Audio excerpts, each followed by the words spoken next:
Hi friends, நேற்று வந்து பார்த்திங்கன்னா என் பாப்பாவுக்கு வந்து உடம்பு சரியில்லை. சரின்ட்டு ஹாஸ்பிட்டல் போனோம். ஹாஸ்பிட்டல் போயிட்டு நாங்கள் வந்து எப்போதும் போல் வெயிட் செக் பண்ணிக்கிட்டு பிபி பார்ப்பாங்க. பிபி பார்த்துட்டு டோக்கன் போட்டு நம்ம வந்து வெயிட் பண்ணி டாக்டரை பார்ப்போம் இல்லையா. டாக்டரை பார்த்துட்டு நம்ம வந்து டாக்டர் வந்து டேப்லெட் எழுதி கொடுப்பாங்க. அதுக்கப்புறம் எந்த டாக்டரை பார்க்குறோமோ அந்த டாக்டரே சொந்தமாக வந்து மெடிக்கல் வச்சுருப்பாங்க.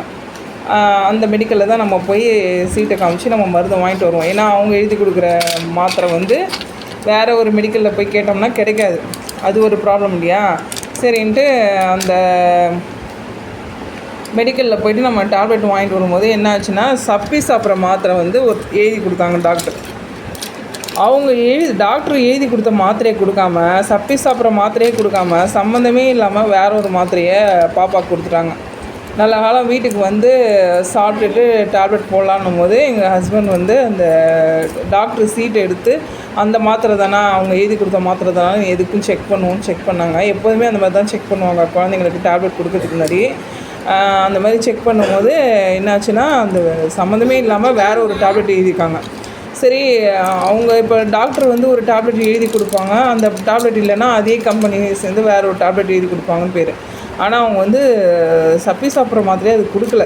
அவங்க வந்து அதுக்கு ரிலேட்டடான டேப்லெட்டையும் கொடுக்கல, வேறு எதுக்கோ உள்ள டேப்லெட்டை கொடுத்துருக்காங்க. அது எதுக்குன்னே தெரியாது. பிபியாக இருக்கலாம், சுகராக இருக்கலாம். ஏன்னா அந்த டாக்டர் வந்து சுகருக்கு பார்க்குறாங்க. பொது மருத்துவர், சளிக்கு தான் ஒரு ஸ்பெஷலிஸ்ட்டு, ஆனால் சுகருக்கும் பார்க்குறாரு. வேறு எதுவும் மாத்திரை எழுதி கொடுத்துறாங்க. அப்புறம் எங்கள் ஹஸ்பண்ட் போயிட்டு மெடிக்கலில் போயிட்டு என்ன பண்ணாங்க, வார்ன் பண்ணிட்டு வந்தாங்க. ஏன் சொல்கிறேன்னா, இப்போ நீங்கள் வந்து டாக்டர்கிட்ட காமிச்சிட்டு நீங்கள் மாத்திரையை வாங்கிட்டு வரீங்க. டாக்டர் வந்து மாத்திரையை வந்து எடுத்து கொடுக்க போகிறதில்ல. மெடிக்கலில் வேலை பார்க்குறவங்க தான் மாத்திரை எழுதி கொடுப்பாங்க. அப்போ நீங்கள் வந்து டாக்டர் எழுதி கொடுத்த மாத்திரை தானா இதுன்னு அங்கேயே நின்று மெடிக்கலில் செக் பண்ணிவிட்டு வாங்கிட்டு வாங்க.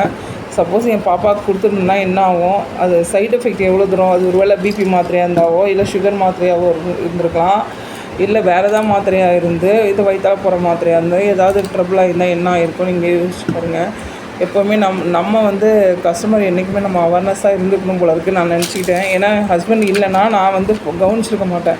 கண்டிப்பாக இந்த டேப்லெட்டை சாப்பிட்டு இந்த மாத்திரையை போட்டுக்கோன்னு சொல்லிட்டு போயிருப்பேன். ஏன்னா பெரிய பிள்ளைங்கள்ட்ட அவங்களே மாத்திரை போட்டுப்பாங்கன்னு சொல்லி நம்ம விட்டுட்டு போயிடுவோம். ஒரு 11th 12th படிக்கிற பசங்கள்கிட்ட நம்ம அப்படி தான் சொல்லுவோம் இல்லையா.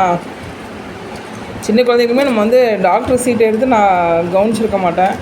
ஆனால் எங்கள் ஹஸ்பண்ட் வந்து ரொம்ப கவனமாக இருந்ததுனால நாங்கள் வந்து தப்பிச்சிட்டோம். எப்போதுமே வந்து டேப்லெட் கொடுக்கறதுக்கு முன்னாடி செக் பண்ணிவிட்டு மாத்திரையை போடுங்க. இது வந்து அவங்களோட மிஸ்டேக் தான். இதுக்கப்புறம் வந்து அவங்க எவ்வளோ கேர்லெஸ்ஸாக இருக்காங்கன்றத பார்த்துக்கோங்க. நம்ம வந்து எவ்வளோ அவேர்னஸாக இருக்கணுன்றதை நான் தெரிஞ்சுக்கிட்டேன். இந்த வீடியோ பிடிச்சிருந்தால் லைக் பண்ணுங்கள், ஷேர் பண்ணுங்கள், சப்ஸ்கிரைப் பண்ணுங்கள். தேங்க்யூ.